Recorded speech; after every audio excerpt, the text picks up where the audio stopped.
ونستهديه ونستغفره ونعوذ بالله من شرور أنفسنا ومن سيئات أعمالنا من يهده الله فلا مضل له ومن يضلل فلا هادي له أشهد أن لا إله إلا الله وأشهد أن محمدا عبده ورسوله فإن أصدق الحديث كتاب الله وخير الهدي هدي محمد صلى الله عليه وسلم وشر الأمور محدثاتها وكل محدثة بدعة وكل بدعة ضلالة أو كما قال صلى الله عليه وسلم اللهم صل وسلم على حبيبنا المصطفى محمد بن عبد الله صلى الله عليه وسلم وعلى آله وصحبه ومن اهتدى بهديه ومن نهج على نهجه ومن سلك على مسلكه بإحسان إلى يوم الدين أما بعد.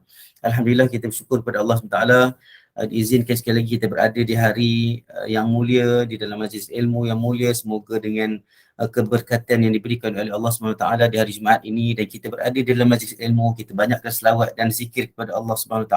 Semoga mendapat rahmat dan keberkatan daripada Allah SWT di dunia dan di akhirat, insya-Allah.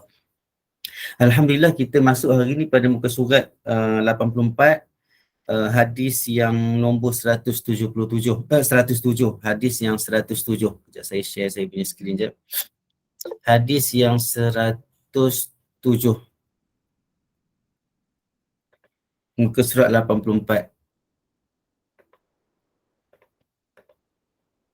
Okey. Kami meriwayatkan, dia kata Imam An-Nawawi rahimahullah, dia kata warawaina. Sebelum ni kita dah bercakap tentang aqamahallahu adamaha, yang sesi yang lepas sebelum ini aqamahallahu adamaha.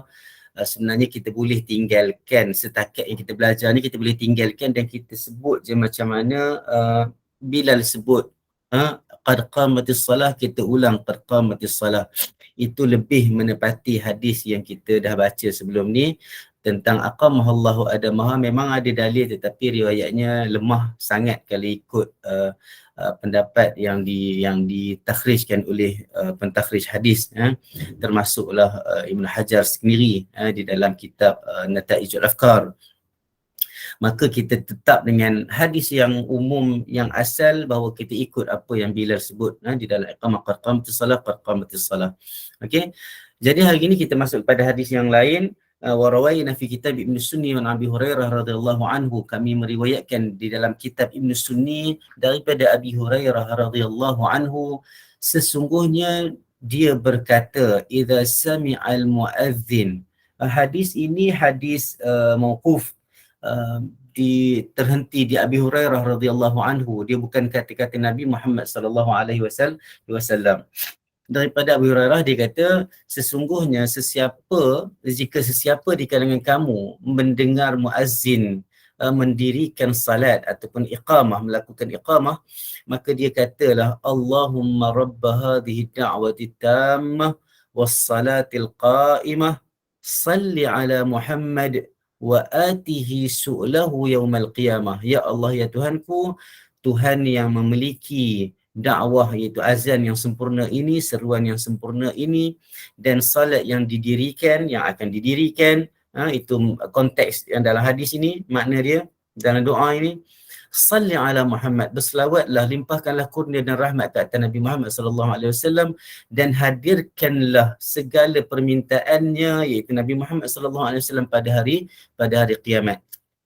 Doa Allahumma rabb hadhihi da'wati tammah was salatil qa'imah salli ala Muhammad wa atihi su'lahu yaumil qiyamah, diriwayatkan dalam kitab Ibn Sunni, tetapi hadis ini dhaif. Cuma dia tidaklah disebut sebagai dhaif yang kuat. Kalau nak baca tu tidak di-prefer, tidak menjadi orang kata apa, satu perkara yang perlu didahulukan berbanding dengan doa-doa yang kita dah belajar sebelum ini, yang mana ada yang sahih yang kita dah baca sebelum ni. Tapi yang ini riwayatnya dhaif, maka kita boleh untuk tidak amalkan dan kita fokus kepada riwayat yang sahih. Okey. Fasl fi bayan lahu ijabatil muazzin wa man laysa lahu dhalik. Okey. Ini huraian ataupun caption oleh Imam An-Nawawi rahimahullah, menceritakan tentang apa yang berkaitan dengan muazzin dan orang Bilal yang melakukan iqamah. Dia kata idza sami'a al-muazzin aw al-muqim wa huwa yusalli jika seseorang itu mendengar muazzin ataupun Bilal sedang melakukan iqamah wa huwa yusalli, dia tengah solat. Dekat sini dia tak sebut tentang solat fardu ataupun solat sunat. Secara umum yusalli, maksudnya dia solat, dia tengah solat. Mungkin dia tengah solat sunat ataupun dia tengah solat orang kata apa, mungkin dia terlewat sangat-sangat kan, dia mungkin tengah qada solat dan sebagainya. Jadi ataupun dia tengah solat dulu sebab dia nak cepat-cepat, ada kerja lain yang lebih mungkin ada kekangan pada ketika itu, dia mungkin solat dulu daripada imam. Walaupun benda itu tidak bagus tetapi mungkin kita tak tahu apa kerja dan urusan orang, kita tak tahu, wallahualam, kita sangka baik saja, tetapi kita cuba elakkanlah benda itu. Tetapi kalau dia tengah solat dan dia dengar orang azan, dia dengar orang tengah iqamah, lam yujibhu fi salah, dia tak boleh jawablah. Dia tak jawablah dalam solat dia tu segala lafaz-lafaz azan dan iqamah. Fa idza sallama minha ajabahu kama yujibuhu man la yusalli. Kalau dia dah bagi salam, dia dah sudah daripada solat, dia selesai daripada solat, maka dia ulang balik, ucapkan balik sebagaimana orang-orang yang tidak solat dapat mengucapkan jawapan-jawapan kepada muazzin ataupun Bilal yang sedang iqamah. Falau ajabahu fi salah kuriha wa lam tabtul salatuhu. Kalau dia jawab dalam solat adalah hukumnya makruh dan tidak batal solatnya, tapi hukumnya makruh. Wa hakadha iza sami'ahu wa huwa 'ala al-khala'. Begitu juga kalau dia dengar dalam keadaan dia duduk dalam tandas ataupun sedang melakukan qada hajat dan sebagainya. Jadi kita jangan ambil yang makruh tu, ambil yang dibolehkan oleh para ulama berdasarkan ijtihad mereka tentang dalam solat, fokus kepada solat, selepas itu terus jawab solat, jawab azan dan lafaz iqamah selepas kita habis solat. Itu lebih baik keluar daripada khilaf dan perkara yang makruh. La yujibuhu fil hal. Kalau seorang duduk dalam tandas sedang melakukan buang air besar, buang air kecil, ataupun duduk dalam tandas dekat khala', dekat tempat orang buang air besar, air kecil, maka dia tak jawab pada ketika itu. Fa idza kharaja ajabahu. Bila dia keluar barulah dia jawab. Bila dia keluar baru dia jawab. Wa in tala, ini dia, ada orang tanya, mungkin orang duduk dalam tandas tu lama sangat, mungkin sakit perut ke apa ke, setengah jam duduk dalam tandas dan sebagainya. So dekat sini diterangkan, dia kata wa in talal fasl wa huwa al-awjuh akhdan min itlaqihim wa kadha yuqal fi man tuliba minhu tarkul ijabah li'udhrin kal majami' wa nahwi. Maksudnya kalau panjang sangat, lama sangat, maksudnya dia dah macam dah terlewat sangat, maka kalau dia tidak jawab pun sebenarnya tidaklah menjadi satu, orang kata apa, satu perkara yang dikeji lah. Maksudnya sebab dia li'udhrin, sebab uzur, duduk dalam tandas, uzur. Nak mengelakkan makruh untuk menjawab benda tu dalam tandas, dan dia termasuk di dalam kategori orang yang uzur untuk menjawab azan dan menjawab iqamah. Compare dengan kita yang tidak uzur, duduk dalam keadaan yang memang boleh untuk menjawab, kita kena jawab. Tapi bagi orang yang duduk dalam tandas, dia termasuk dalam kategori uzur. Wa in talal fasl. Tapi kalau dia macam dia masuk buang air kecil saja, dia dengar azan, lepas tu dia keluar, ataupun buang air besar sekejap, keluar, dan tempoh itu, gap itu tidak jauh, dan dia terus jawab, dan insya-Allah dapat fadilat menjawab azan itu insya-Allah.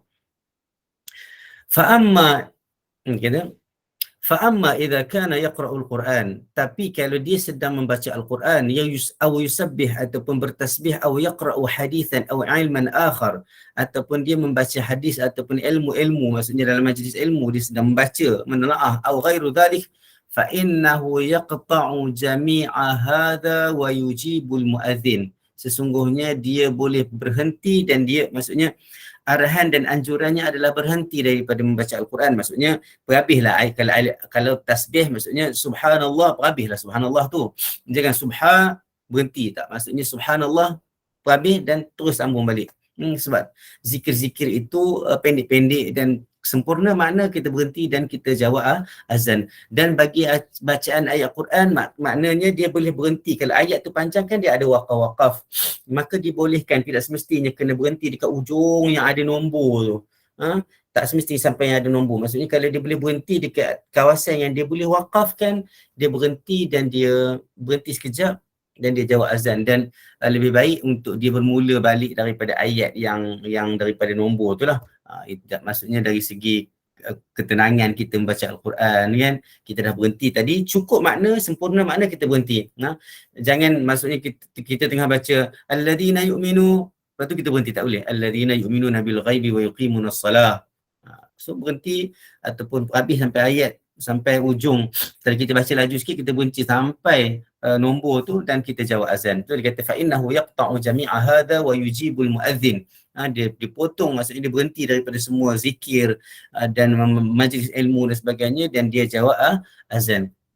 Thumma ya'udu ila ma kana fi. Kemudian lepas habis jawab azan, dan dia pun balik buat kerja, sambung balik baca Quran, bertasbih, baca buku, baca hadis, menelaah ilmu dan sebagainya. Li'anna al-ijabata tafut.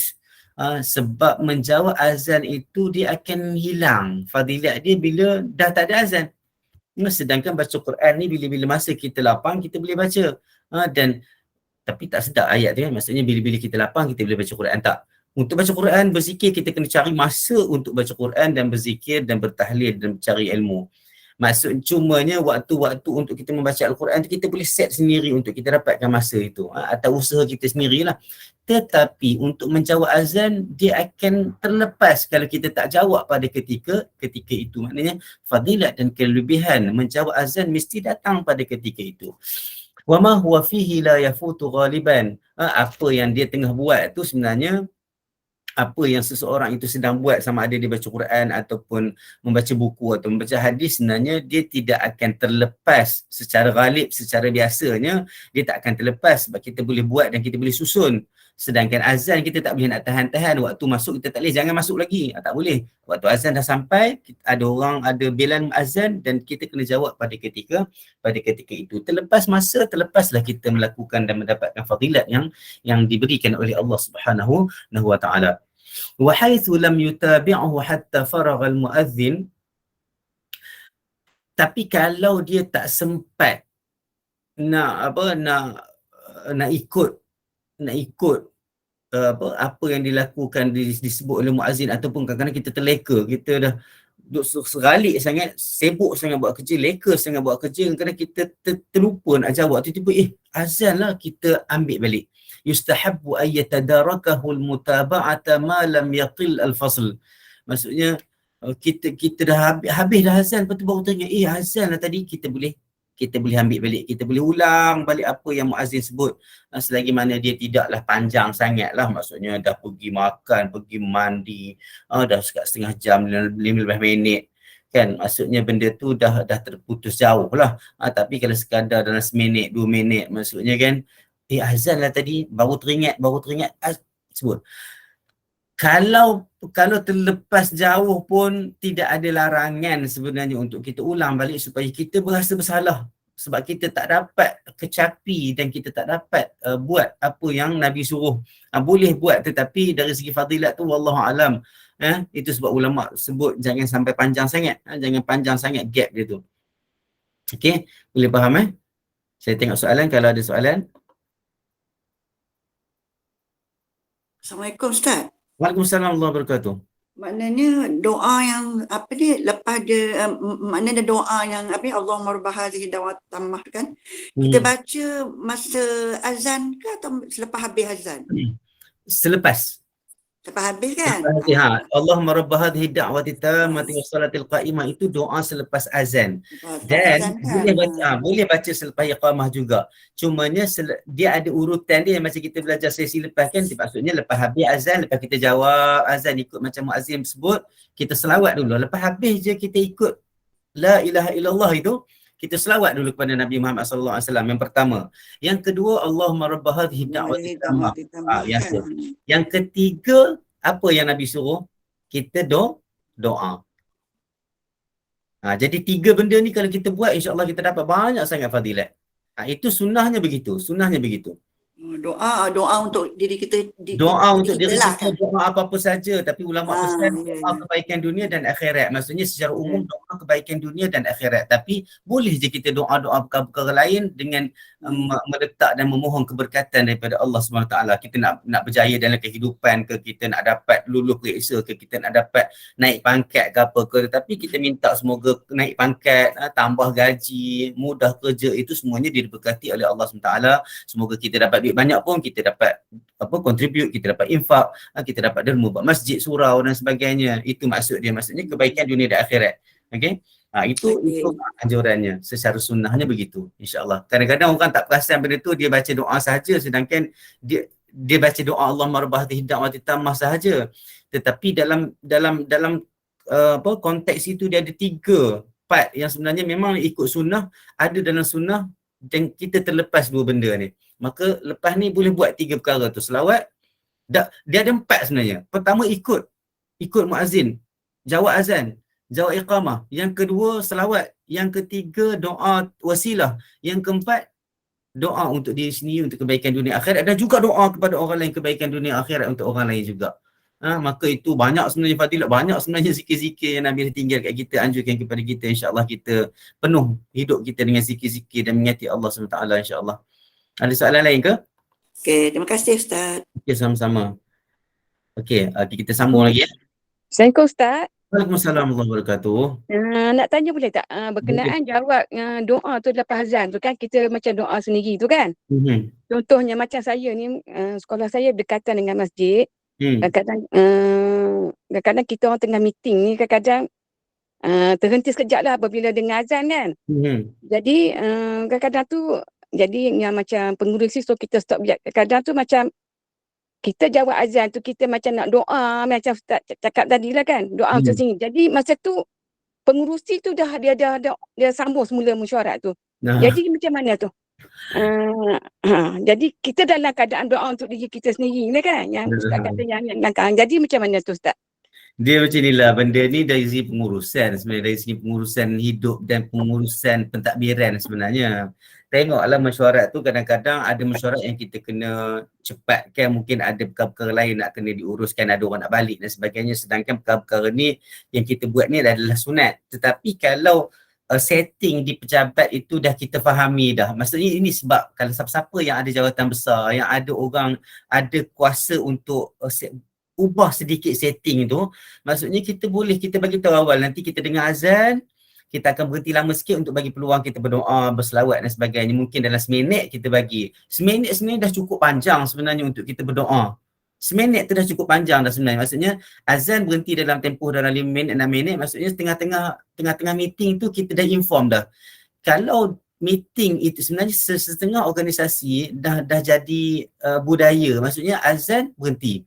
Even kadang-kadang setengah office azan berhenti solat, lepas solat sambung balik sembahyang, sambung balik meeting. Maka atas kekuatan kita untuk mengubah setting tu. Tetapi kalaulah memang susah nak ubah, maksudnya mungkin company bukan Islam ke apa ke contohnya kan, tapi dia orang ni kadang-kadang yang belum lagi Islam ni pun dia orang hormat azan belum berhenti, tetapi habis je azan dia orang terus. Tak apalah, kita dalam hati saja pun boleh doa dah, insya-Allah kita doa.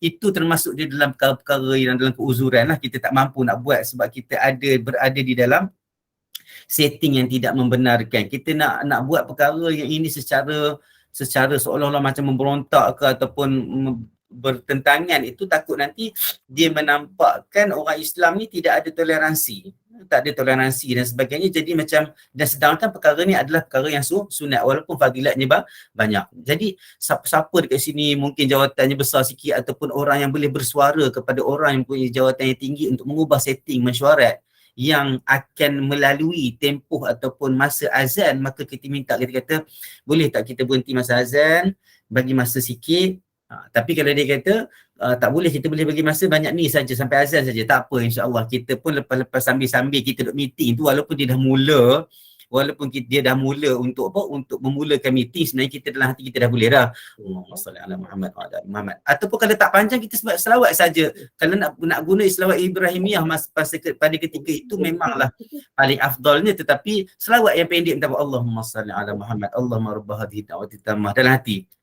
Supaya kita tak naklah nampak mulut kita tukumak kamik sedangkan orang tengah bercakap dalam meeting, menghormati meeting dan sebagainya pun satu perkara yang baik. Dan doa yang pendek untuk dunia akhirat, Rabbana atina fid dunya hasanah wa fil akhirati hasanah wa qina adzabannar. Dah cukup insya-Allah untuk ketika itu. Dan kita meeting insya-Allah bukanlah banyak kali kan insya-Allah. Cumanya kita kadang-kadang kita rasa bersalah lah.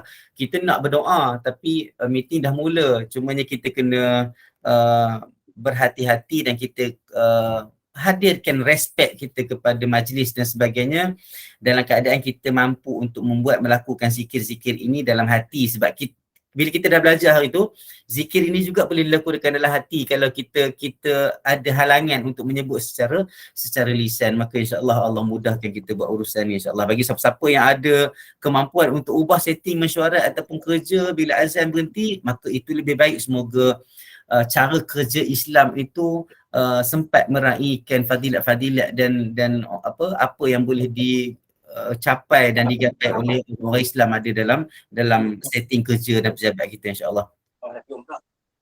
Okay, terima kasih Ustaz. InsyaAllah lah saya akan maklumkan lah.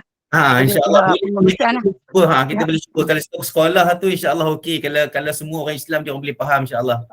Tapi kalau dia orang tak nak juga tu tak apa, insya-Allah kita boleh lagi berzikir di dalam hati dalam keadaan yang menghormati majlis insya-Allah.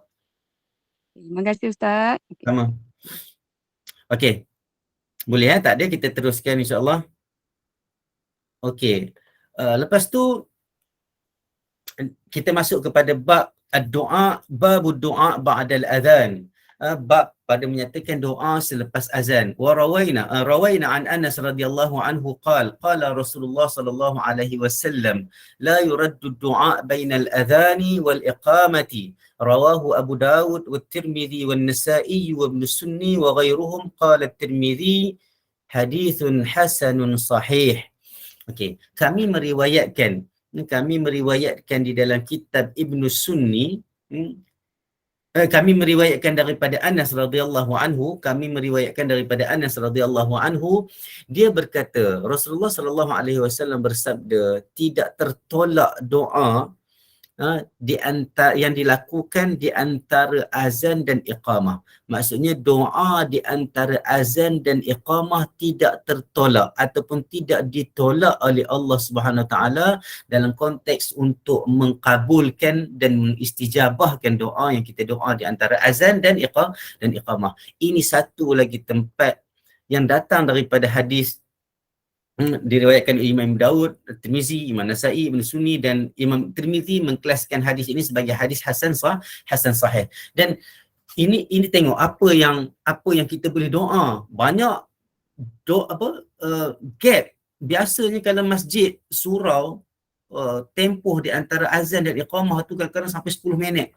5 hingga 10 minit. Bayangkan kita ada masa yang banyak, kita ada masa yang luas, masa yang panjang untuk kita panjatkan doa kita kepada Allah Subhanahu Wa Taala, sebab tempoh ini tempoh yang tidak tertolak ataupun tidak ditolak doa dan permintaan kita. Maka sebelum ni kita dah pernah sebut tentang doa, antara tempat doa yang tidak ditolak makbul adalah dia dalam sujud. Tak kira sujud mana, ada ulama kata sujud yang terakhir dalam solat, lepas tu doa sebelum bagi salam selepas membaca tahiyat akhir, doa orang yang dizalimi dan sebagainya. Dan ini satu lagi tempat doa yang tidak ditolak, iaitu di antara azan dan iqamah. Saya suka nak mengingatkan sekali lagi dalam keadaan yang kadang-kadang mungkin ada lagi yang mungkin kurang faham tentang doa makbul ataupun doa tidak makbul. Sebab kadang-kadang ada lagi yang menyebut tentang aku dah doa dah tapi kenapa Allah tak makbulkan?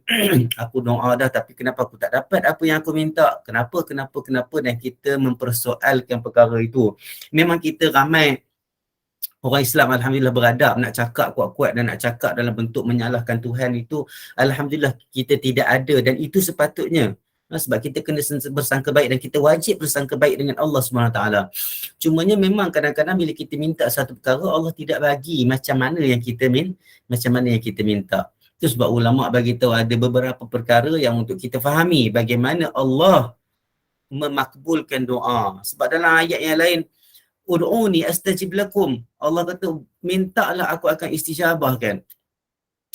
Lepas tu doa innallaha la yukhliful mi'ad, Allah itu tidak memungkiri janji, maka kita doa sahaja. Cumanya ulama kata ada banyak keadaan dan cara Allah Subhanahu taala nak mengkabulkan doa kita. Yang pertama, ulama kata memang Allah bagi. Minta dapat naik pangkat, minta dapat duit banyak, minta jadi lapang kehidupan, minta daripada Allah Ta'ala supaya kita dapat bangun tahajud, buat qiyamul lail, sehat tubuh badan, minta dapat pergi haji, pergi umrah, pergi Mekah dan sebagainya, Allah bagi. Maka itu salah satu cara. Ada yang kedua, Allah lewatkan sikit. Allah tak bagi masa tu. Kita doa hari ni, mungkin Allah tak bagi masa hari ni, mungkin setahun lagi bagi Allah, baru Allah bagi. Maka Allah lewatkan, tetapi Allah makbulkan juga, sebab Allah Maha tahu apa yang terbaik bagi dia pada ketika itu, dan mungkin masa Allah bagi itu yang lebih baik dan sempurna bagi dia untuk melakukan apa dan dapat apa yang dia minta. Yang ketiga, ulama kata Allah tak bagi apa yang kita minta, tetapi Allah bagi apa yang terbaik untuk kita. Sebab dalam Quran Allah sebut kan, mungkin satu benda, asa an tuhibbu syai'an wa huwa syarrul lakum.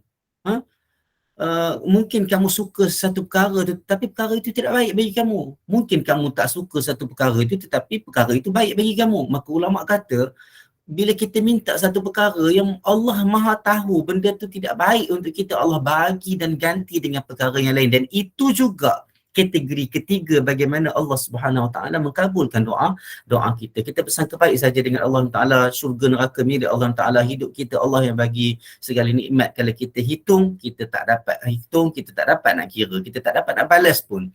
Yang keempat, kalaulah ketiga kategori ni Allah tak bagi dekat kita dekat dunia, maka ulama kata yang keempat adalah Allah simpan apa yang kita minta, dan balasan ganjaran apa yang kita minta itu dekat akhirat. InsyaAllah apa sahaja yang Allah janjikan itu Allah akan tunaikan. Cumanya ulama kata ada 4 perkara ni supaya kita faham dan kita bersangka baik dengan Allah Ta'ala, supaya hidup kita tenang, cara kita berakidah itu akidah yang betul, akidah yang sahih terhadap apa yang Allah dah janjikan tentang doa makbul ataupun masa-masa doa yang makbul untuk kita lakukan, insya-Allah. Betul, memang tak semua doa yang kita minta Allah tunaikan. Maksudnya dia macam ni.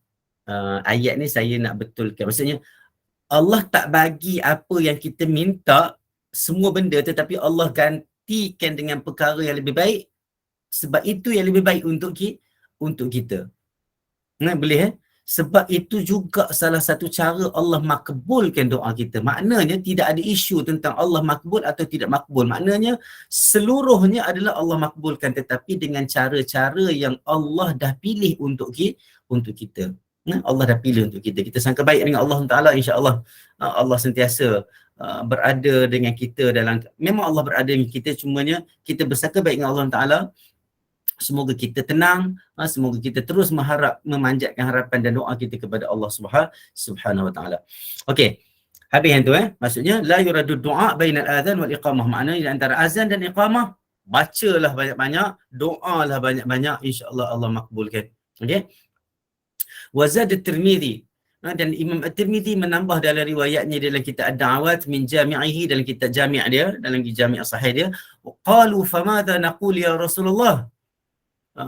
Imam Tirmizi menambah dia dalam riwayat yang tadi tu. Imam Tirmizi tambah, dia kata bukan Imam Tirmizi tambah.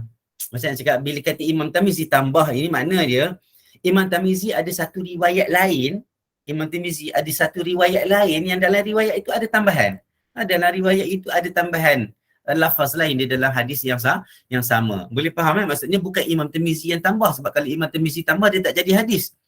Maknanya di sisi Imam Tirmizi dia dapat dari jalur periwayatan yang lain ada tambahan daripada riwayat-riwayat yang datang daripada Nabi Muhammad sallallahu alaihi wasallam. Apa tambahan itu? Maka para sahabat bertanya kepada Rasulullah sallallahu alaihi wasallam, "Ya Rasulullah, apa yang kami nak tanya, apa yang kami nak sebut? Apa yang kami nak doa?" Apa yang kami nak doa, sebab masa tu panjang kan, dan ulama para sahabat pada ketika itu sentiasa bertanya kepada Nabi, apa kami nak doa, bagilah kami contoh doa, ajarkan kami doa. Maka mereka tanya Nabi, apa yang kami nak baca, apa yang kami nak sebut. Apa Nabi jawab? Rasulullah SAW bersabda, salullahal afiyata fid dunya wal akhirah. Mintalah daripada Allah SWT keafiatan di dunia dan di akhirat. Maka senang je Nabi kata, mintalah kebaikan dunia dan kebaikan di akhirat. Mintalah. Sebab kadang-kadang tengok manusia kadang bila terlalu banyak sangat dia nak doa. Kadang-kadang bila kita nak doa tu, aku nak doa apa? Kadang-kadang bila lepas doa, kita tertinggal, alamak kita tak doa. Maka itu bukan dalam kawalan kita. Kita doa apa yang kita ingat pada ketika itu. Kalau siapa rasa nak tulis dekat atas kertas, letak dekat tika sembahyang dia berdoa dan dia ingat, boleh buat, tidak ada masalah, tidak ada halangan langsung. Cumanya kadang-kadang tak semua orang mampu nak buat perkara macam tu, maka ada masa-masa dia tertinggal ataupun masa-masa yang terlalu berkecamuk kepala dia, maka doalah Rabbana atina fid dunya hasanah wa fil akhirati hasanah wa qina adzabannar. Itu sebab bila soalan ini datang daripada para sahabat, sebenarnya kalau orang datang dekat kita tanya, apa aku nak doa, apa yang saya nak doa, kata doalah apa yang awak nak. Doalah apa yang awak nak untuk kebaikan awak di dunia dan di akhirat. Maka dia tahu. Dan kalau dia tak tahu nak doa macam mana, Rabbana atina.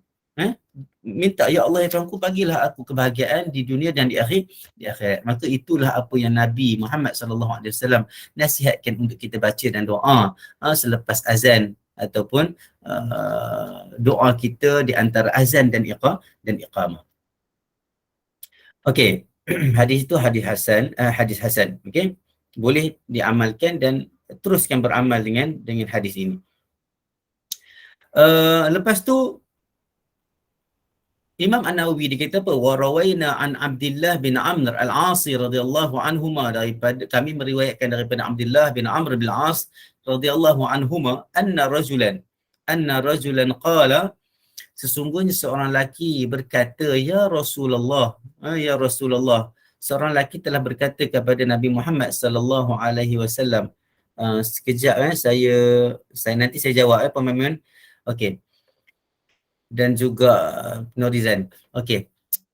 Seorang lelaki telah berkata kepada Rasulullah sallallahu alaihi wasallam, ya Rasulullah, innal muadzinin yafdulunana, sesungguhnya orang-orang yang melaungkan azan, bilal ni yafdulunana, mereka ni dah lebih daripada kami, mereka dapat banyak sangat di atas sebab fadilat mereka melaungkan azan, menegakkan syiar Islam. Maka dia kata sesungguhnya muadzinin, orang-orang yang melaungkan azan, orang-orang yang melakukan iqamah, melaungkan seruan azan ini, mengajak orang solat ini, telah berlebih, maksudnya telah mendahului kami. Maksudnya mendahului dari segi apa? Mendahului dari segi pahala dan kelebihan. Saya nak tengok macam mana diterjemahkan perkara ni. Para muazzin telah melebihi kami. So boleh faham ke kalau baca tu, maksudnya wahai Rasulullah, para muazzin telah melebihi kami. Dia letak tanda soal pula. Jadi saya tak pasti apa konteks yang kita boleh faham daripada terjemahan ini. Mungkin kita boleh faham dengan beberapa huraian yang membantu kita memahami terjemahan ini. Maksudnya para sahabat tanya, ya Rasulullah, innal muadzinin, sebenarnya dia bukan dalam bentuk soal sebenarnya, tetapi persoalan, maksudnya mempersoalkan. Dia bukan bertanya, dia ada dua keadaan ni, dia bertanya ataupun menimbulkan persoalan. Dekat sini seolah macam menimbulkan persoalan. Ya Rasulullah, orang-orang yang berazan ni, orang-orang yang melakukan azan ni, mereka dah lebih daripada kami. Mereka ni dah banyak dah dapat fadilat, dah banyak dah pahala. Jadi Rasulullah nampak bahawa para sahabat ni sebenarnya nak sangat berlumba-lumba nak buat pahala. Dengki dengan dengan sahabat yang lain tentang bila sahabat lain mendahului mereka dari segi pahala dan kelebihan yang Allah bagi dan Rasulullah SAW janji di dalam hadisnya. Maka Rasulullah SAW sentiasa meraihkan. Rasulullah SAW sentiasa meraihkan persoalan yang datang daripada para sahabat dan menyelesaikan persoalan tu. Nabi kata apa? Faqala Rasulullah SAW. Rasulullah SAW menjawab, qul kama yaqulun fa idzan tahayna fasal tu'ta. Okey. Katakanlah seperti mana mereka kata, fa idzan tahaita, bila kamu sudah daripada ikut apa yang mereka kata, fasal, dan doalah, mintalah, tu'ta, kamu akan diberikan, kamu akan niscaya dikabulkan. Itu yang Nabi ajar. Kalau kita rasa para muazzin kita nak berazan, mungkin kita suara tak sedap, suara tak kuat, atau mungkin kita kurang berani, maka orang yang melakukan azan ada fadilat dia, maka kita juga boleh mendapatkan fadilat yang dijanjikan oleh Allah SWT, supaya kita tidaklah jauh daripada orang-orang yang mendapat kelebihan melakukan azan dan iqamah dan sebagainya. Maka Nabi kata, qul kama yaqulun, katakanlah seperti mana mereka kata. Seperti mana muazzin kata, fa idzan tahaita, bila kamu sudah menjawab segala apa yang mereka kata itu di dalam azan dan iqamah, fasal, mintalah, tu'ta, niscaya kamu akan diberikan dan dimakbulkan oleh Allah Subhanahu Wa Taala permintaan kamu. Hadis ini diriwayatkan oleh Abu Daud. Dan Abu Daud tidak mendhaifkan hadis ini. Abu Daud tidak mendhaifkan hadis ini, dan Ibn Hajar Al-Asqalani di dalam Nata'ijul Afkar menghasankan hadis ini, dan juga di dalam Futuhat Ar-Rabbaniyah, dalam Futuhat Ar-Rabbaniyah. Makanya hadis ini paling pun, paling rendah pun martabatnya adalah hasan, maka boleh diamalkan, maksudnya boleh diikut dan kita beriktikad dengan kelebihan yang disebut di dalam hadis ini. Maka insya-Allah kelebihan orang-orang yang menjawab azan ini dapatlah menyaingi, dapatlah bersama-sama dengan kelebihan-kelebihan orang yang melakukan azan. Pasti mereka lebih mungkin dari segi fadilat, sebab mereka juga dapat, sebab orang yang melakukan azan, orang datang ke masjid dengan sebab mereka melakukan azan, maka mestilah pahalanya lebih banyak lagi. Tetapi orang yang menzawat azan mungkinlah kurang sedikit, tetapi sekurang-kurangnya kita ada motivasi bahawa kita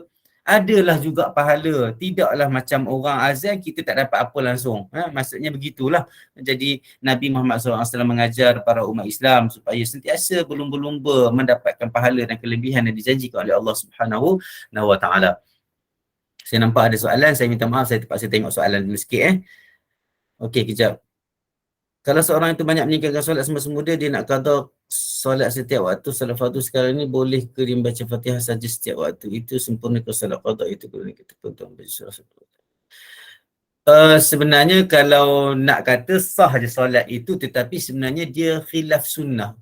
Khilaf sunnah ni maksudnya menyalahi sunnah. Bila buat selalu perkara yang menyalahi sunnah ni satu perkara yang makruh lah, yang perkara yang tidak bagus. Ulama kata dia khilaf sunnah. Ada satu term dia panggil khilaf sunnah. Sunnahnya baca memang hukumnya adalah sunat. Bacaan bacaan surah selepas baca Fatihah tu memang hukumnya sunat.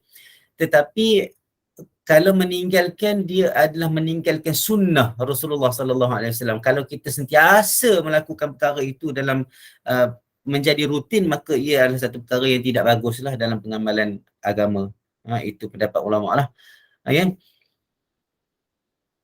Assalamualaikum, Ustaz, saya bertanya berkenaan hadis yang 107, kadang kita menambah kalimah innaka la tukhliful mi'ad. Apa sandarannya?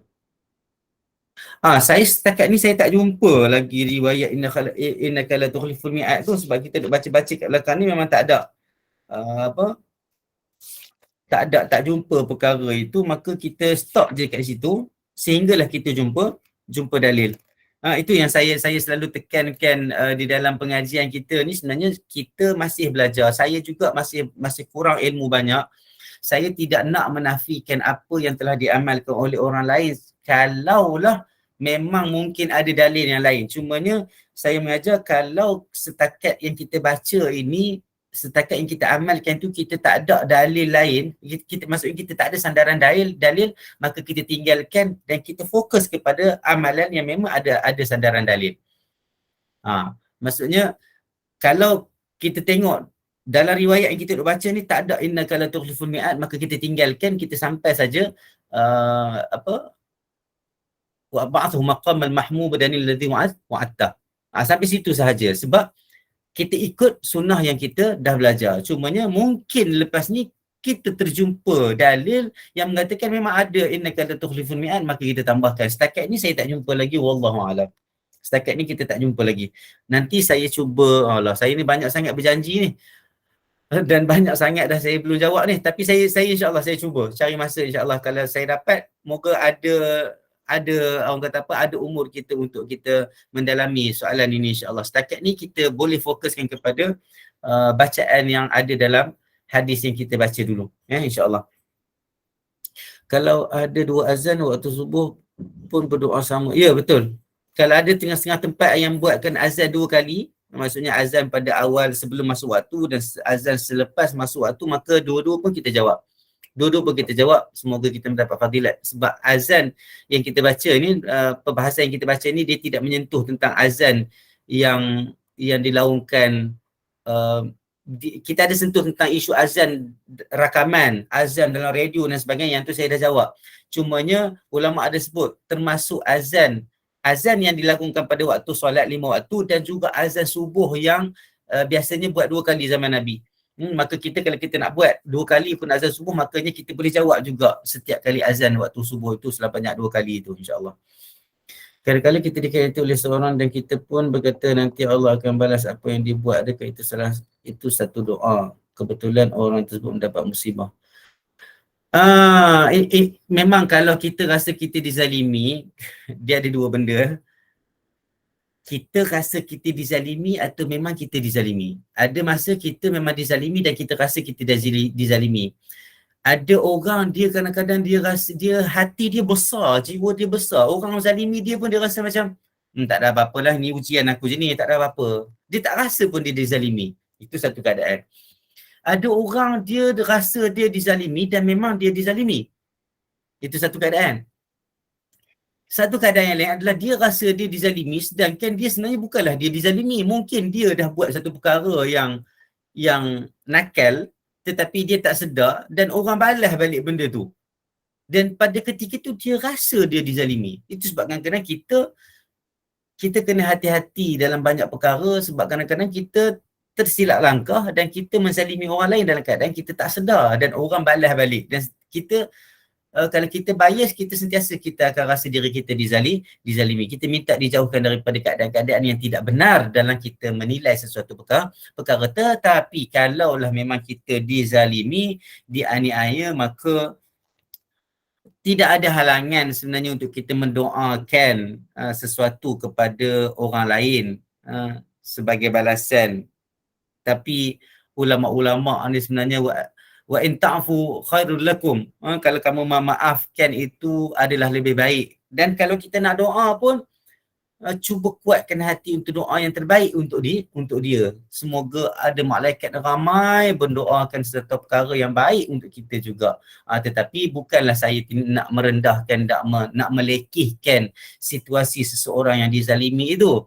Maksudnya siapa-siapa yang dizalimi dan dianiaya, dia kadang doa je terus. Dan doa, Allah kata, Nabi kata doa yang orang yang da'watul mazlum ini, doa yang orang yang dizalimi ini tidak tertolak, akan makbul. Maka kalaulah kita kata macam tu dan orang itu mendapat balasan, wallahualam itu apa yang Allah dah janji dan dah tentukan kepada dia.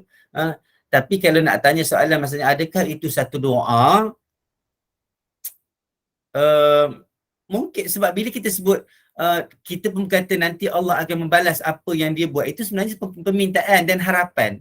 Doa ini adalah harapan. Doa, bila kita doa kita berharap, betul tak? Bila konteks doa adalah kita meletakkan harapan. Kalau kita berdoa dengan tidak ada harapan, itu yang kita kata doa yang ada lag, ada cacat. Itu sebab tadarru' khufiyah. Maksudnya bila kita tadarru', maksudnya kita doa sungguh-sungguh, kita apa? Kita harap. Kita wish, kita mengharapkan sesuatu perkara itu berlaku. Maka kalau kita duduk dalam keadaan kita dikhianati dan dianiaya, kita pun semua kata Allah balaslah. Dalam kepala kita sebenarnya Allah balaslah, maksudnya Allah balaslah dengan apa yang cara yang Allah, maksudnya Allah tahu itu baik untuk Allah balas orang yang sebegitu dan kita serah kepada Allah Ta'ala, itulah yang terbaik. Tapi kadang-kadang ada orang kata, ya Allah bagilah dia bala, bagilah dia accident. Maka itu kita tak tahu nak kata macam mana, tetapi Allah uji seseorang itu dengan kadar kemampuan yang dia mampu tanggung lah. Tapi kalau kita ni mampu untuk mengawal diri kita, kita doalah yang baik, ataupun kita doa, ya Allah aku serah kepadamu, engkau balaslah apa yang terbaik di sisimu ya Allah. Itu pun dah cukup dah. Maksudnya kita kita dah serah kepada Allah Ta'ala dan hati kita pun dah tenang. Cumanya kalau orang tu mendapat musibah, kita tak boleh lah nak kata orang kata apa, benda tu dah confirm Allah makbulkan doa kita. Sebab kadang-kadang bila kita rasa macam tu, takut kita ni ada takabur, ada makin kuat kita rasa tak suka kepada dia dan sebagainya. Sedangkan kita hidup dalam dunia ni, kita harapkan kebaikan dan penyatuan di antara kita. Saya tidak meremehkan orang-orang yang dianiaya dan dikhianati, tetapi kita cuba insya-Allah lepas ni lebih kuat, lebih besar hati dan sebagainya. Semoga kita tidak lagi mendapat ujian-ujian yang kita tak mampu nak tanggung. Selama memang Allah tak bagi kita ujian yang kita tak mampu tanggung. Rabbana la yukallifullahu nafsan illa wus'aha. Allah tidak mentaklifkan satu benda yang kita tak mampu. Maka bila jadi ujian tu sebenarnya kita mampu untuk menjalani dan melaluinya, insya-Allah.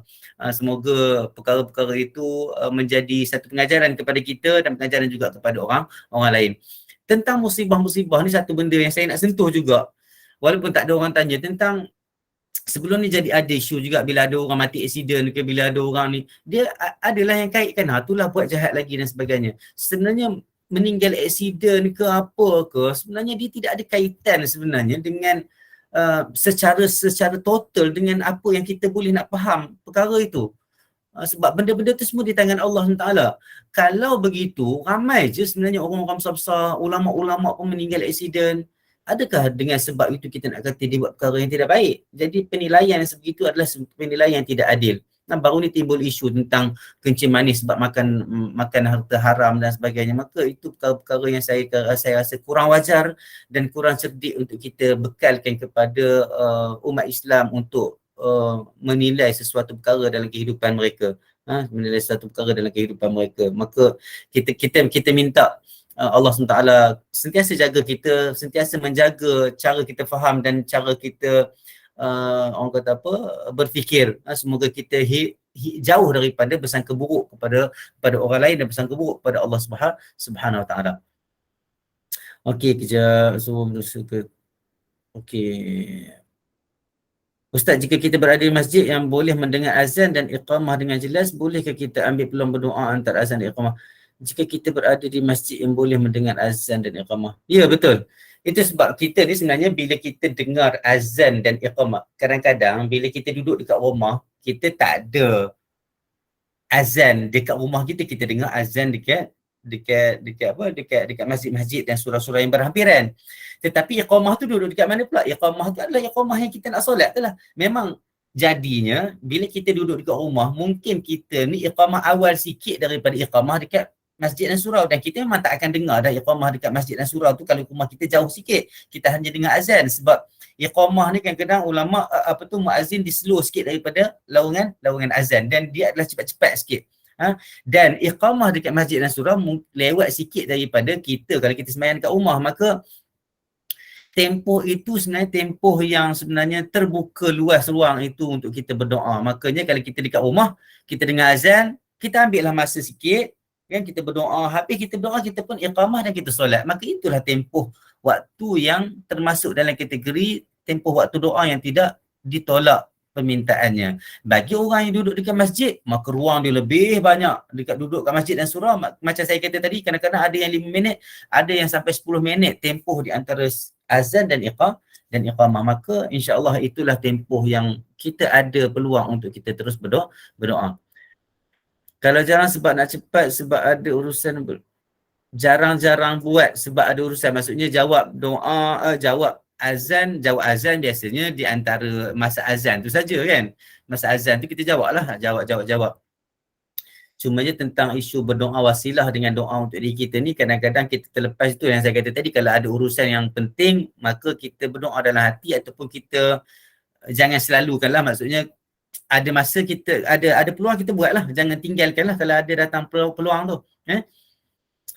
Okey, insya-Allah dah soalan dah habis, kita pergi kepada kalau rumah dekat masjid ni and boleh dengar azan dan iqamah di masjid, boleh.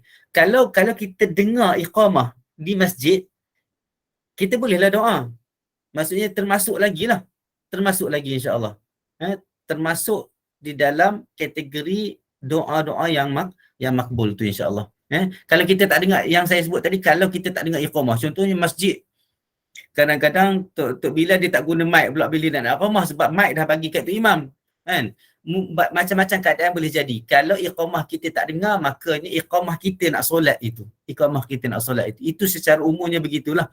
Dari segi kita nak faham. Yang tu yang logiknya. Kalau tidak, macam mana kita nak letakkan gap di antara azan dan iqamah itu. Tapi kalau azan dan iqamah itu didengari, maka itulah jangka waktu yang kita boleh dengar. Betul. Kalau rumah sebelah masjid betul-betul, ataupun radius, ataupun Bilal muazzin pegang mic masa dia nak iqamah, maka memang kita boleh dengar. Maka itulah tempoh dan senggang waktu, gap yang kita boleh berdoa. Maka tu sebab saya kata tadi, doa lepas azan dan iqamah ni, kalau kita duduk dekat-dekat dengan masjid tu rezeki. Tu sebab ramai orang kalau nak beli rumah ke apa ke, dia cuba nak cari dekat masjid. Tapi kalau ada orang tak mampu nak dapat beli rumah dekat tepi masjid, tepi surau, maka dia dapat dengar azan pun dah cukup bagus dah cukup dah rahmat dan berkatnya insya-Allah. Dan dia letak qamat itu selepas dia berdoa tu lah, dia qamat dan dia solat. Maka insya-Allah doa-doa itu termasuk dalam doa-doa yang dimakbulkan insya-Allah. Okey.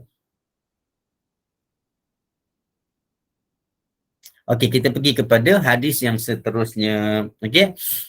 Wa rawaina fi Sunan Abi Daud, dan kami meriwayatkan dalam Sunan Abi Daud aidan. Kami meriwayatkan dalam Sunan Abi Daud aidan, juga dalam Sunan Abi Daud dalam kitab jihad, dengan sanad yang sahih daripada Sahl bin Sa'd radhiyallahu anhu,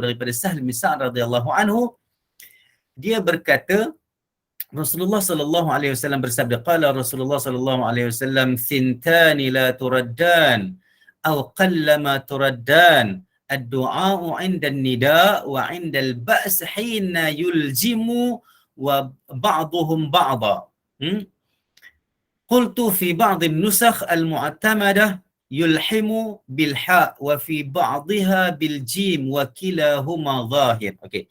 Kami meriwayatkan daripada di dalam Sunan Abi Daud, juga dalam kitab jihad dengan sanad yang sahih daripada Sahl bin Sa'd radhiyallahu anhu, dia berkata Rasulullah sallallahu alaihi wasallam bersabda, dua perkara ataupun dua jenis doa yang tidak tertolak, dua jenis doa yang tidak tertolak, dua masa doa yang tidak tertolak. Au qallama turaddan ni maknanya dia apa? Dia kata kurang ditolak. Saya nak tengok apa terjemah kat sini. Dua doa yang tidak akan ditolak, doa ketika azan. Jadi dia tak terjemah di dalam maksudnya di dalam kitab hidayah ni sebenarnya tidak ada lafaz yang tambahan daripada perawi lain tu. Jadi patutlah dia tak ada terjemahan. Di dalam riwayat yang ada dekat kitab saya ni, dia kata au qallama turaddan, ataupun sikit sangat tertolak. Maksudnya jarang-jarang tertolak doa yang dimaksudkan ini, iaitu apa? Doa indan nida, doa semasa nida, seruan, iaitu azan ataupun iqamah. Maksudnya bila sebut nida kat sini maksudnya termasuk azan dan iqamah. Wa indal ba's hina yuljimu ba'dhum ba'dha, ketika mana seorang itu berada di dalam kesusahan, ketika perang ataupun ketika diserang dan sebagainya, ketika perang, hina yulhim, sebenarnya cetakan yang digunakan hidayah ni dia macam ada sedikit konflik, sebab dia dah bagi tahu dekat atas dia menggunakan perkataan yulhim, tetapi di dalam tafsiran ataupun huraian dia sebawah itu pun dia kata dalam sebahagian naskah dia kata yulhim juga. Dia jadi macam tak kena kan, sebab dia dah guna perkataan yulhim di dalam nas dia, dalam teks dia tu. Boleh faham tak? Boleh faham tak apa yang saya nak tunjuk dekat sini? Di dalam teks ahli hidayah tu dia dah bagi tahu dah, wa indal ba's hina yulhimu ba'dhum ba'dha. Dia memang diguna perkataan yulhim. Okey? Makna dia kat sini, okey, kita selesai dulu makna. Maknanya dua doa yang tidak tertolak, iaitu doa semasa azan dan iqamah itu, semasa nida, semasa seruan azan, dan juga doa ketika perang bila mana seseorang itu dihentam, dipukul, semasa dia berhadapan dengan musuh. Bila kita kata berhadapan dengan musuh ni dengan pedang bersimpang siur dekat atas kepala, datang dekat tubuh badan kita, ditoreh, dilukai, dipotong, terpotong sana sini. Masa ketika itu doa dimakbulkan. Cuma kita tak adalah peluang tu sebab kita tak ada dalam keadaan itu. Jadi maksudnya Nabi bagi dua keadaan ini lebih kurang je. Maksudnya dua doa yang tidak tertolak. Satu doa masa azan, masa azan dilakukan, dan keduanya adalah doa masa seorang itu dalam peperangan, dalam kesusahan sungguh-sungguh, dia memukul dan dipukul di jalan Allah Subhanahu wa taala. Cuma saya nak sentuh sini, dalam riwayat yang ada dekat Hidayah ni dia kata yulhim. Betul dah dia guna yulhim. Jadi dia sebut lagi sekali kat bawah ni, dia kata pada sebahagian naskah kata yulhim dengan huruf ha, sedangkan sebahagian yang lain dengan huruf jim, maksudnya dekat sini dia membawa riwayat dengan menggunakan yulhim dekat atas, dekat bawah pun dia perkataan yulhim, tapi dalam kitab saya ni dekat riwayat yang asal tu dia bagi tahu yuljim.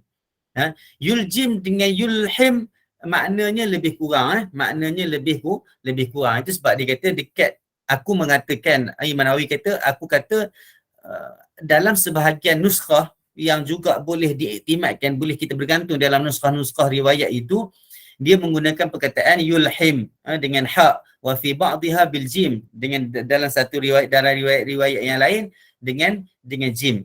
Makanya cumanya berbeza, maksudnya tidak ada konflik sebenarnya. Saya silap tadi, dia tidak ada konflik sebenarnya, cumanya dalam riwayat kitab Hidayah ni terjemahannya menggunakan nas yang mungkin berbeza sikit daripada nas yang dalam kitab yang saya tunjuk, yang saya share dekat skrin ni.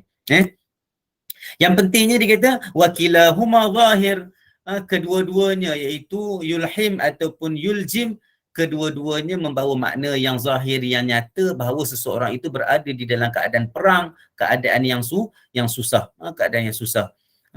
Itu sebab dia kata kat sini wal hikmah min qarnin nida' bil jihad, dia kata hikmah bila Nabi membuat pembandingan jihad dengan seruan itu, dia kata yang pertama, dia kata kedua-duanya melawan musuh Allah Subhanahu wa taala. Mujahadatu a'da'illah azza wa jalla.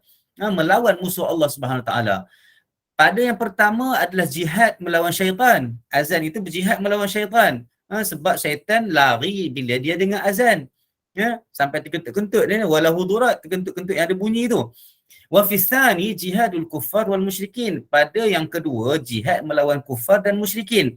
Falamma tamma istislamuhu la amara rabbahu bi wa jihaduhu li a'daihi. Maksudnya sehabis je seruan itu, Allah suruh kita melawan, berjihad melawan syaitan, melawan musuh Allah SWT, melawan kufar dan musyrikin. Maka itulah hadis yang berkaitan dengan doa-doa selepas azan, di antara azan dan iqamah. Lepas tu kita masuk kepada, ada soalan tak?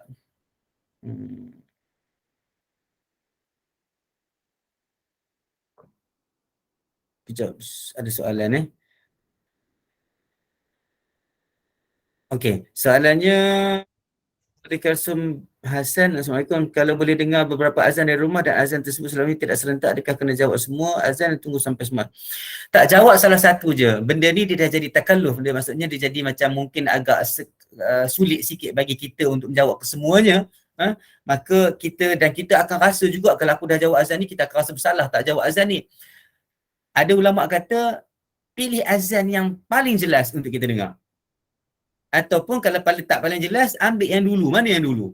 Kalau kita dapat dengar dulu, jawab yang tu dulu, dah habis tu kita tak apalah, maksudnya tertinggal nak jawab azan yang selebih itu pun kita dah dapat fadilat menjawab azan. Okey, dah dapat jawab. Itu sebab saya kata tadi, hukum azan tu, kita menjawab azan tu kita kena clear dulu awal bahawa menjawab azan hukumnya adalah sunat. Maka bila jadi keadaan macam ni, ulama ada beberapa solusi. Ulama kata pilih yang mana jelas. Sebab kadang-kadang bila duduk kat yang jauh-jauh ni, kadang ada yang jelas, ada yang kurang jelas sikit. Pilih yang mana jelas. Maka jawablah yang tu. Ataupun pilih yang mana dulu. Jadi yang datang kemudian itu, kita jawab pun tak apa, tak jawab pun tak apa dah. Okey? Ataupun apa yang saya nak sebut tadi, pilih yang mana jelas, yang mana dulu. Allah Akbar, lupa dah saya satu lagi tadi. Tapi itulah lebih kurang keadaannya, maksudnya kita pilih yang mana yang jelas yang kita nak jawab. Sebab kalau nak tunggu azan semua habis dulu baru kejap. Ini jawab. Oh, ini ada dua soalan kat sini. Yang pertama jawab azan, yang kedua solat. Okey, jawab azan saya dah jawab dah tadi. Pilih yang mana jelas, pilih yang mana datang dulu kan. Pilihlah yang salah satu lah, pilih salah satu. Kalau nak jawab semua pun boleh juga, tak ada masalah, insya-Allah. Semoga mendapat fadilat dan keberkatan. Cumanya yang tentang solat hari tu saya dah jawab juga, maksudnya boleh tak kita nak solat dulu sebelum azan habis, sebab secara adabnya kita jawablah dulu azan, sebab kita dekat situ ada banyak fadilat, jawab azan, selawat, doa wasilah dan doa kepada kita kebaikan dunia dan akhirat. Tapi kalau kita ada kesempitan dan kekangan untuk kita kena solat dulu sebab ada benda yang kita nak kejar dulu, maksudnya benda yang penting sangat lah, sebab jangan biasakan kita kejar benda yang tak penting dan meninggalkan perkara fadilat ni, itu perkara yang tidak bagus lah. Maksudnya kita sentiasa kita kena faham perkara ni penting, hidup mati, perkara yang memang benda mendatangkan mudarat ke apa ke, yang tu tak apa. Maksudnya syarat sah solat, maksudnya masuk waktu dah boleh solat dah sebenarnya, walaupun azan belum ada. Belum azan pun kita dah boleh solat, janji masuk waktu, tengah azan pun kita boleh solat. Tapi dengan syarat mestilah perkara itu perkara yang betul-betul penting. Maka kita sentiasalah. Sebab kalau kita buat benda tu, kita dah tertinggal dan terlepas banyak fadilat-fadilat. Tapi kalau benda tu memang penting sungguh, kita kenalah buat benda tu dulu, sebab mungkin ada musibah ataupun ada mudarat yang akan kita hadapi kalau kita tak buat cepatlah. Wallahualam, itu keadaan-keadaan kehidupan kita yang tahu sebenarnya. Maka boleh nak, kalau tak ada apa-apa nak buat, eloklah tunggu habis semua azan tu dulu, baru kita solat. Maksudnya kita sempat dah dapat fadilat-fadilat yang banyak berdasarkan jawapan-jawapan kita kepada azan-azan yang dilaungkan. Dua doa yang tidak akan tolak dalam kitab inti dalam hadis itu, yuljim, kan Ustaz? Ya. Dia sebenarnya dalam hadis tu, kalau ikut teks saya, yuljim. Tapi kalau dalam teks tuan-tuan dan puan-puan, yulhim. Maksudnya dalam teks asal tu, tapi dalam penerangan di bawah tu memang dia kata ada riwayat bagi tahu kata ada guna yulhim, ada menggunakan riwayat menggunakan yulzim. Kedua-duanya boleh dan kedua-dua riwayatnya betul dan sahih. Dan kedua-duanya maknanya sama je lebih kurang. Okey, Nasrul, ada keanjuran untuk tadah tangan sewaktu menjawab doa selepas azan? Dalam kalau kita tengok doa, sebenarnya doa ni ada masa Nabi angkat tangan, ada masa Nabi tak angkat tangan. Tapi dalam kalau kita tengok dari segi doa-doa selepas azan ni, tidak ada Nabi angkat tangan. Maksudnya sebabnya macam mana? Cuba tengok keadaan-keadaan azan ni sebenarnya dia datang dalam keadaan-keadaan yang kita tak boleh nak kawal. Kadang-kadang kita tengah bawa motor, kita tengah bawa kereta, kita tengah memasak, kadang-kadang kalau kita tengah masak, mengacau takut hangit lagi, nak angkat tangan pun agak susah. Jadi itu sebab bila kita tengok balik nas-nas hadis yang datang dekat kita, Masya Allah, Nabi memang memahami sangat berdasarkan wahyu datang daripada Allah Ta'ala. Nabi, Allah Ta'ala paling faham sebab dia yang jadikan kita. Maka kita tengok nas-nas teks-teks syarak yang datang kepada kita memang meraihkan keadaan-keadaan kita. Tapi kalau lepas mayang, ada dalil angkat tangan dan sebagainya. Ada tempat-tempat memang Nabi angkat tangan sehingga Nabi, para sahabat nampak tangan Nabi yang putih itu, kan ada riwayat-riwayat lain. Nanti kita akan jumpa Nabi angkat tangan dan kita nampak, dan para sahabat kata nampak putihnya lengan Nabi Muhammad SAW itu. Tetapi dalam jawab azan ni kita tak jumpa lafaz hadis yang menganjurkan kita mengangkat tangan, dan kita pun faham bahawa azan itu macam saya kata tadi datang dalam keadaan yang berbagai-bagai keadaan manusia, maka kita terus je berdoa tanpa kita angkat tangan pun tidak ada masalah. Tetapi kalau kita dalam keadaan duduk kat surau masjid, kita angkatlah tangan untuk kita berdoa, tidak ada masalah. Okey. Apa makna yulhim? Yulhim dengan yuljim maknanya lebih kurang. Itu sebab dia kata kat sini, dia kata pada sebahagian naskah kata yulhim dengan huruf ha, sedangkan di dalam sebahagian naskah yang lain menggunakan huruf jim, yuljim. Kedua-duanya benar. Kedua-duanya benar ni terjemahan dalam hidayah. Tapi kalau tengok dalam kitab saya ni, kan dia kata apa? Wakilahuma zahir. Nampak tak yang saya tanda ni kan? Nampak ayat saya share ni, wakilahuma zahir. Kalau ikut terjemahan yang lebih pada saya, yang lebih tepat, yang lebih wajar adalah wakilahuma zahir. Maksudnya kedua-duanya itu nyata.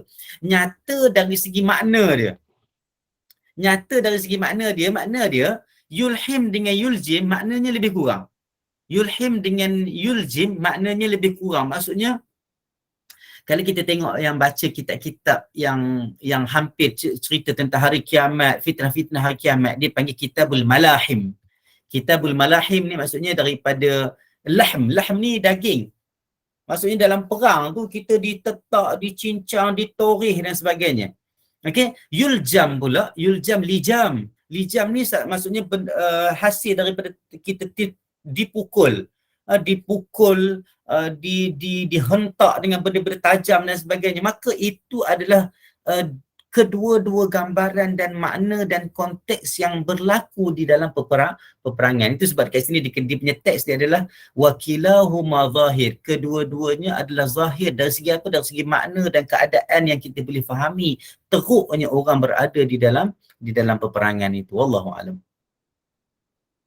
Jim, boleh guna hak, boleh guna jim. Betul, boleh guna hak, boleh guna jim. Dia cumanya riwayat yang pertama yang dibawa oleh Imam Nawawi itu, yang diambil daripada Sunan Abu Daud itu adalah menggunakan perkataan yulhim. Yulhim kalau ikut dalam kitab Hidayah, tapi dekat kitab saya itu menggunakan perkataan yuljim. Yuljim. Maka boleh guna belakalah dua-dua riwayat tu, betul. Apa erti ketika semasa azan dilaungkan? Okey.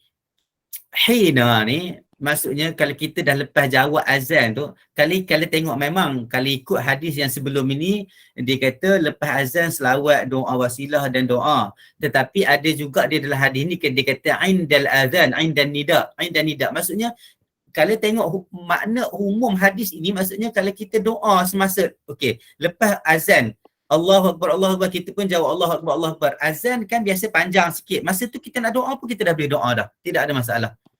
Boleh juga doa, tapi doa yang pendek lah. Sehingga kita dapat menyambung balik, jawab pula. Muazzin kata Allahu Akbar yang kali kedua. Kita doa lagi. Boleh juga, tidak ada masalah. Dari segi zahir nas hadis tidak ada masalah. Untuk doa semasa azan dan doa juga ketika selepas daripada azan, di antara azan dan iqamah. Okey, saya rasa tak ada soalan lain Azan dan radio yang ni pun saya dah jawab dah, Puan Habibah. Radio dan TV tu boleh tengok dalam rakaman. Saya minta maaf, saya tak rasa macam tak sempat ni kan. Ya Ustaz. Para jemaah yang tidak berkesempatan pada sesi lalu, boleh semak dalam rakaman yang saya share di grup masing-masing dan juga di Telegram dan juga di YouTube. Ada di situ. Okey, terima kasih banyak minta maaf banyak. Okey Ustaz, kita boleh berhenti di sini Ustaz.